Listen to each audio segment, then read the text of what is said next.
So been asked about PTSD by a few people, and it's took me some time to unpack this. First thing I'd say is I don't pretend to be some sort of expert in this. I think it's something that I have just muddled my way through over the last 20 odd years. And I'd also say that I don't think it's clearly PTSD that I have. I think there's lots of issues coming from that time that have muddled them all selves up. And over the last 6 months, when I've really been reflecting on all this, I see it as after the crash, like a dragon arriving. Might sound a bit dramatic. This is the analogy that I use in my head. And a dragon arrived and it was self-destructive and angry and fearful, and all the sort of horrible bits of your personality were really amplified. And for the first 6 months after the crash, before I was sentenced, I just tried to push that away, tried to bury it in this cave, ignored it, made up all different stories in my head as to why this had all happened. That spilt out massively when I went into prison, and I was under quite a bit of psychological assistance then. And I don't think it was a great place to try and unpick all that. It's not a great environment. You're in this sort of fight or flight environment all the time.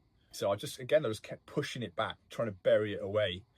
And when I came out, it got quite intense, these sort of feelings that I was getting. And that dragon in the cave was something that would just come flying out whenever, and I couldn't really control it, didn't really know what to do.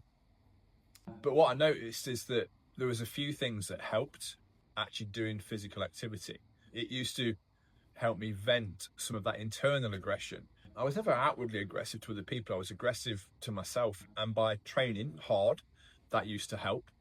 When I came out of prison, I was able to go out, and I enjoyed being outdoors by myself. That used to calm me as well. So sometimes it was about getting that aggressive feeling out. Other times it was about going out and trying to get into some space. Real big open spaces was a big thing for me. Letting the dragons fly around where it can't cause much damage. I also used to do guided meditations from a company called Meditainment. There were guided stories that you listened to, and they would gradually bring you out of your stress state. And I found that was really quite helpful. So the exercise, getting outdoors, and then some sort of relaxation stuff, I suppose calmed that dragon down. But the big thing I want to say is I don't think you can get rid of it once you've been attached to that because of what happened and for how long. It's been 23 years. And once I've been thinking about this, it's got its good sides as well. It gives me a lot of drive.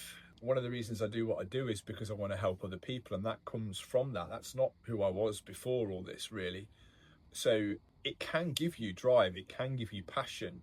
So if you're struggling with it, I found physical ways to cope with the mental stresses of it. And I think that's one of the reasons I do what I do now is I train, and I know that if I don't train for a few days, that can build agitation. And it's strange because I'm not aggressive to other people. It's inward aggression, and people may or may not identify with that. But by training, you can bring that out of you a little bit. It gives you that release. But it's that understanding that I'm going to live with it for the rest of my life. It is part of me, and I've accepted it, and I've learned to live with it. And I think if you're going through this, it's important to understand that it's not just magically going to disappear.